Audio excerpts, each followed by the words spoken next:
Hello guys, welcome back to the channel. Today, I want to talk about something I see very often in CarX Street. Many players say the AI opponents are too hard. Some players say they can't win races. Others say they can't complete the clubs. And sometimes, I even see players asking other players to complete the clubs for them. So the question is, why does this happen? In most cases, the problem is not the game itself.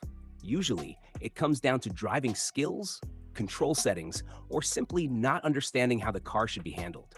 When your controls are not set properly, or when your driving technique is not correct, even normal races can start to feel very difficult.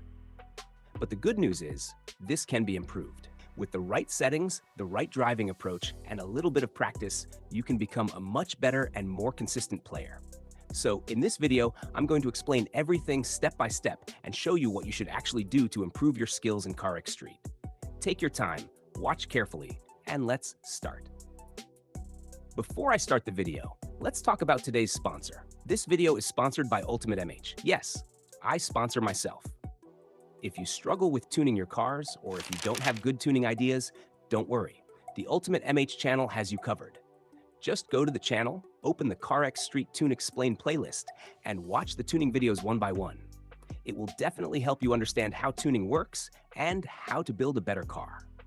All right, now let's get back to the main topic.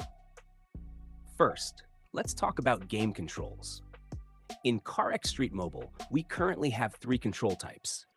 The first one is the steering wheel control, where you turn the steering wheel on the screen. The second one is the left and right button control.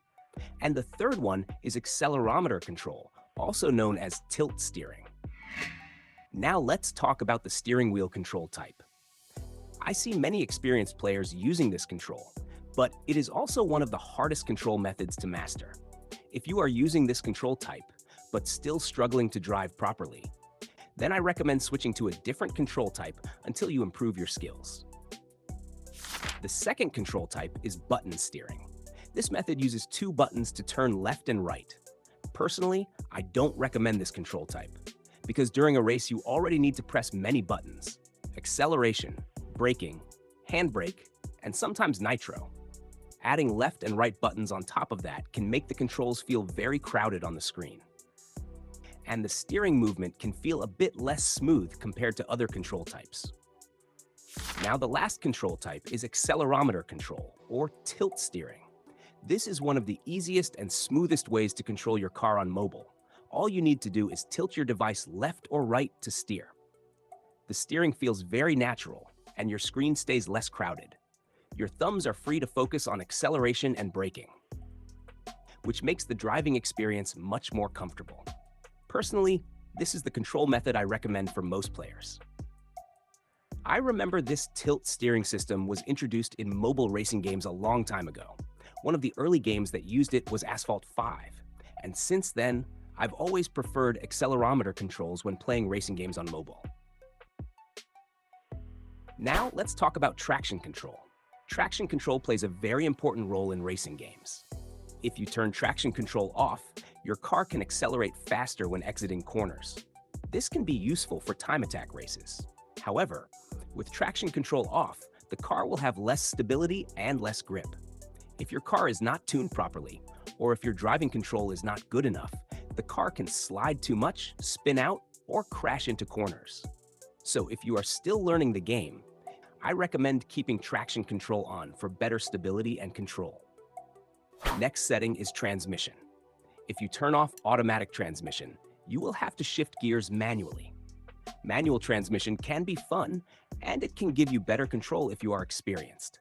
But for most players, automatic transmission is much easier and more consistent.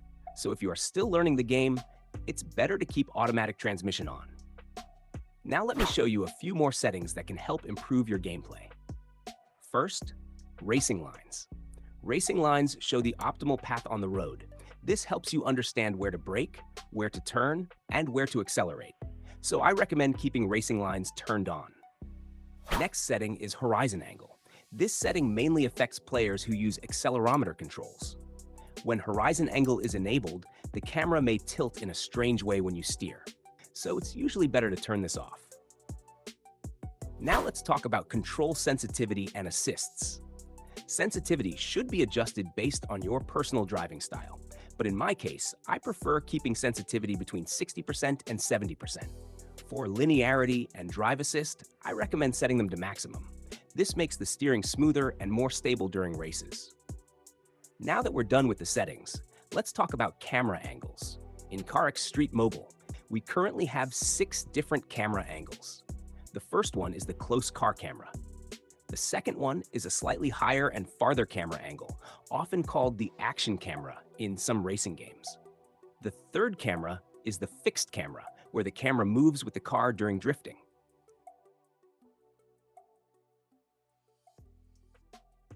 The fourth camera is the interior camera. The fifth one is the hood camera. And the last one is the cinematic camera, which is mainly designed for visuals and not recommended for racing. So which camera angle is best? Personally, I like using the close car camera and the interior camera. But for most players, I recommend the second camera angle, the action camera, because the camera is positioned slightly higher, which allows you to see the road ahead much more clearly.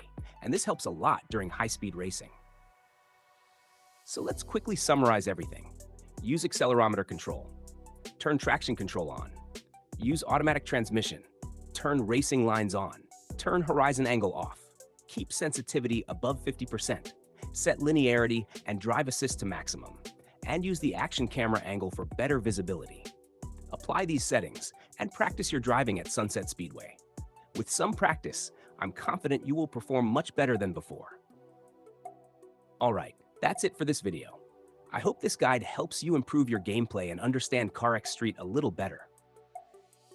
And if your game still feels laggy, or if you are struggling with low FPS on Android, make sure to watch my recent video where I explained several Android optimization settings that can help improve FPS and give you a much smoother gaming experience.